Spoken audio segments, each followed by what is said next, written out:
Welcome to the deep dive. Today we're getting right down to basics, the English alphabet. Yeah, absolutely fundamental. We've pulled together some really interesting stuff, ideas for teaching kids, strategies for adults, a bit about handwriting, the sounds, even the story behind the ABC song. Right. The goal is really to give you a solid, all-around look at this thing that's, well, the absolute foundation of English literacy. It sounds simple, the alphabet, but it really is the key, isn't it? Reading, writing, communication. It unlocks everything. Yeah. And it's easy to kind of gloss over, but getting it right is crucial. So, yeah, we've got articles on fun kids' activities, guides for adult learners, handwriting practice stuff, phonemes, the actual sound, the history of the alphabet song, which is surprisingly interesting. And insights from language learning experts, too. Exactly.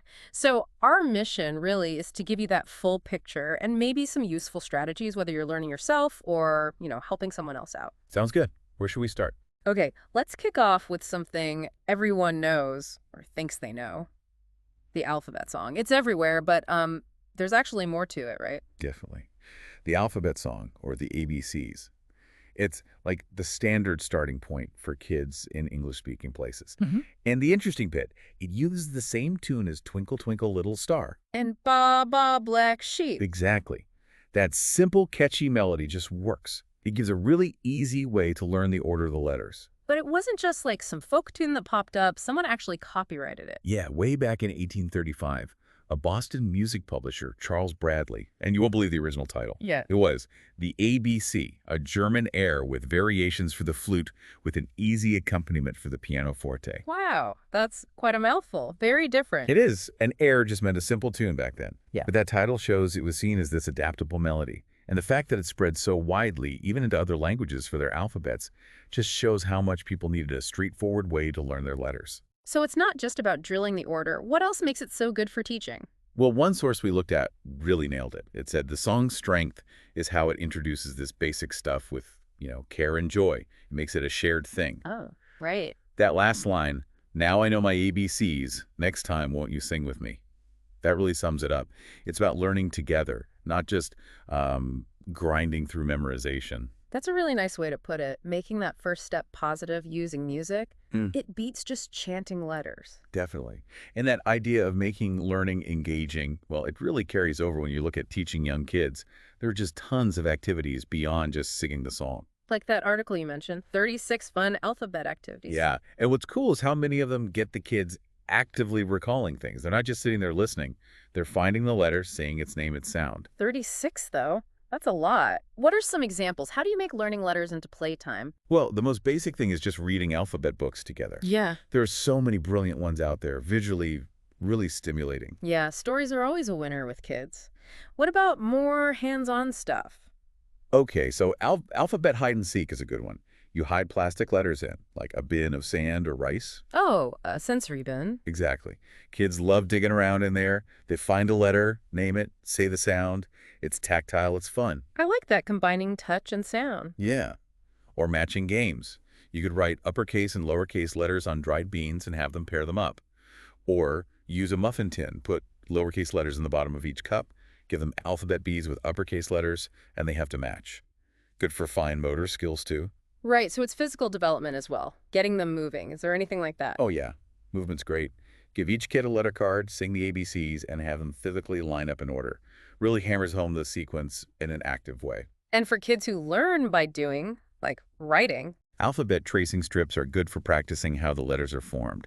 And sticky notes. This one's really clever. Sticky notes. How? You write letters on them, right? Then kids can sort them loads of different ways. Uppercase versus lowercase, letters in their name, letters with straight lines versus curved lines, vowels, consonants, and then finally put them in alphabetical order. Wow, that one sticky note activity covers so much ground. It really does. Simple, but effective. And the creative options just keep going. Our sources mention painting letters with Q-tips, stringing letter beads, writing in shaving cream. Shaving cream. Messy but fun, I bet. Totally. Alphabet soup, using the pasta shapes for name recognition. Sidewalk chalk outside. Bending pipe cleaners into letter shapes. Using ABC floor mats. Making sensory bags with like rice and letter tiles inside. Sensory bags. Invisible letters, draw with a white crayon, then paint over with watercolors to reveal them. Oh, the magic reveal. Kids love that. Exactly. adds that element of surprise. Musical alphabet games put letters in a circle, play music, stop, find the closest letter, maybe say a word that starts with it. Connecting the letter to its sound again? Yeah. Smart. Yeah. And then there's sponge painting, making name puzzles, using twigs or leaves to make letters, eating alphabet pancakes or jello. Alphabet scavenger A hunts. scavenger hunt. That gets them moving around too. Right. Creating their own ABC books, pop-up books, stamping letters in Play-Doh, making tactile cards with sandpaper letters, tracing in spices. Spices like cinnamon. Yeah, engaging smell and touch, focusing on a letter of the week, Yeah. doing alphabet yoga poses, singing different alphabet songs, not just the main one, drawing pictures that start with letters, Yeah. highlighting letters in magazines, dot markers for tracing, card games like Letter Slap for Order, matching uppercase, lowercase on plastic Easter eggs, using loose parts, pebbles, Legos, bottle caps to build letters. Okay, wow. The sheer variety is amazing. It really drives home that learning the alphabet doesn't have to be boring or passive. Not at all. It's all about interaction, using different senses, making it fun. Right. Now let's shift gears a bit. What about adults learning English? ESL students, for example, the approach must be different, right? No alphabet soup, probably. Yeah, exactly. Engagement is still key, but you definitely tailor the methods. Songs and cartoons might not land the same way. So what works well for adult learners? Well, one source suggested a really clear three-part lesson structure. First, just teach the sequence A to Z. Get that down. Okay, the basic order. Second, practice recognizing letters out of sequence. Super important for actually reading and spelling. And third, do spelling exercises to really cement it. That makes sense. Sequence recognition, application. How does that look in, say, a classroom? For groups, you might start by reciting the alphabet together. Some might feel a bit awkward, but it ensures everyone's on the same page with the order. Then maybe build vocabulary lists together for each letter, really focusing on pronouncing the letter name and the words correctly. Pronunciation's key there. Absolutely. Then move to activities where they spot letters out of order, maybe on a worksheet or whiteboard, and practice spelling simple words out loud. And if it's one-on-one tutoring. Similar process, but you can really personalize it. Have the student recite the alphabet first to see where they are, maybe spot problem letters they mix up. Then you can zoom in on those, build vocabulary around them, practice non-sequential recognition, do targeted spelling. You address their specific hurdles.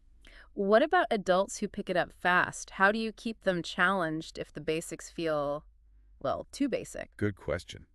You can introduce slightly trickier things, like finding rhyming words for the vocabulary they know, or challenging them to find words with specific patterns, like words with a double L or something. It just subtly ramps up the difficulty while still reinforcing the alphabet itself.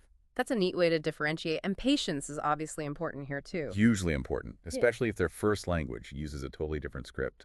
It could be a big mental leap. So yeah, patience and being flexible with your teaching style. And reminding them often, little and often. Yes, consistent review is vital. Doesn't have to take long. Even just a quick warm-up at the start of a lesson, spelling their name, your favorite food, whatever keeps it fresh. Okay, so let's just pull back for a second. Thinking about the fundamentals for anyone learning, kid or adult. Right. At the heart of it, it's two things. Recognizing what the letter looks like and being able to write it. Those are the absolute building blocks for reading and writing. And for practicing the writing part, any specific tips? Well, actually, forming the letters helps lock in the shape and size, uppercase and lowercase. Tracing is really good for this. Like finger tracing on a screen or pencil on paper. Both work. Yeah. And while you're tracing, saying the letter name out loud and really noticing the direction of the strokes, like where you start, which way you go, that multisensory thing helps it stick. Okay, paying attention to the strokes. Yeah, and also how the letters sit on the lines on a page. You know, uppercase usually goes top to bottom line. Most lowercase fit between the middle and bottom line. But then some have tails, the descenders, that drop below. Noticing those details helps with legible handwriting later on. Got it. So once you've got a handle on the letters themselves, the next big step is vocabulary, right? Building up words. That can feel overwhelming. It can seem daunting, yeah. Yeah. But focusing on a core set of basic words first is really effective. You don't need thousands to start communicating. Like that source you found, exactly 245 basic English words. Yeah. Just knowing maybe a couple hundred key words gives beginners a huge boost in expressing themselves and understanding simple stuff. 245, that sounds much more manageable. What kind of words are usually in that basic list? It covers the essentials. Pronouns are huge. I, you, he, she, it, we, they. Words like this and that. Question words like what, who, where. The absolute basics for making sentences and asking things. Exactly. Then numbers, maybe 1 to 10 to start. Nouns are big too. Common people words, man, woman, child. Jobs, time words, day, week, month. Body parts, basic foods, places in town, school or office items. Just everyday stuff. Things you see and use all the time. Makes sense. What else? Verbs for daily routines, get up, eat, work, sleep, and other common actions like give, get, make, ask. Adjectives are important too, describing things. Big, small, hard, soft. People, good, bad, tall, short. Feelings, happy, sad, tired. Weather. Words to add detail and description. Right. And finally, conjunctions. Those little connecting words like and, but, or if, because. They're like the glue for building slightly longer sentences. They really are essential. So how do beginners actually memorize these? Any good techniques? Flashcards are classic for a reason. Seeing the word, saying it, maybe having a picture, Right. it works. Another great one is sticky notes. Label stuff around your house, the chair, the table, the window. That direct link between the word and the object is powerful. Ugh, the sticky note method. Practical. Okay, so we've covered letters, basic words, but English sounds, the phonemes, can be tricky too, can't they? Oh, definitely. English has about, 44 distinct sounds? But the challenge is the spelling doesn't always match the sound in a straightforward way. One sound can be spelled multiple ways. Can you give an example? Sure, think of the F sound, like in fan. Simple enough. But you also get it spelled FF, like in cliff, P in phone, Eve in laugh, Huh. even LF in calf. Wow. Yeah.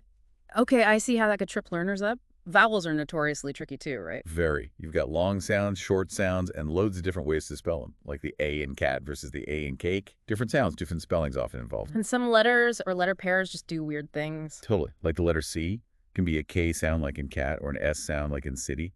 X usually sounds like K Xbox, but sometimes Z, xylophone. And Q is usually Q, chameleon, but sometimes just K, banquet. You kind of just have to learn these variations. Right. It adds another layer of complexity.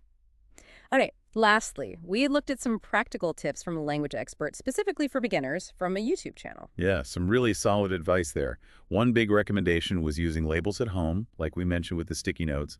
Start with single words on objects, then maybe simple sentences incorporating those words. It's about constant contextual reinforcement. Immersive learning right in your own house. What about listening skills? The suggestion was to watch simple English videos, listen to simple songs.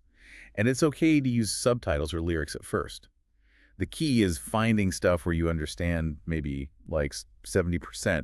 If it's too hard, you won't learn much. Find easier stuff and build up. Okay, start manageable and work your way up. And speaking, pronunciation practice. Vital. The advice was, repeat after native speakers you hear in videos or songs. Actually say English sentences out loud. Get used to the sound of your own voice speaking English. Do it often. Gotta actually make the sounds. Makes sense. Grammar often feels like the biggest mountain to climb for beginners. And the advice there was, don't get bogged down in complex rules right away. Focus on the basic sentence structure. Subject, verb, object. Master simple tenses, first, simple past, present continuous, simple future. Practice speaking sentences using those patterns. Build the foundation first. Focus on the core structures. Good advice. Did they mention any specific tools? Yeah, language learning apps like Duolingo got a shout out. They're often free. They structure things nicely, cover different skills, vocabulary, listening, grammar basics. A good accessible resource for practice. So a mix of practical immersion and structured app learning sounds like a good combo. And underlying all of it, the mindset, right? Absolutely. You've got to have a positive attitude, determination. Learning a language isn't always easy. There will be frustrating bits, but sticking with it, staying positive, believing you can do it, that's crucial. So wrapping up this deep dive into the English alphabet, the main takeaway seems pretty clear. Getting these basics down the letters, the core words, really does open up this huge world of communication, doesn't it? It really does. Whether you're just starting out yourself or maybe helping a child or another adult learn, remember all these different ways in, the games, the structured lessons, the sensory stuff. Yeah. There's usually an approach that clicks. Yeah, finding what works for the individual. So maybe a final thought for you listening. Yep. Which of these ideas we talked about, maybe a fun activity or a specific technique for adults, or even just the sticky note trick, which one kind of resonates with you? For your own learning or maybe for someone you know, how could you actually weave that into a routine to make learning those ABCs feel, well, less like a chore and more like an adventure?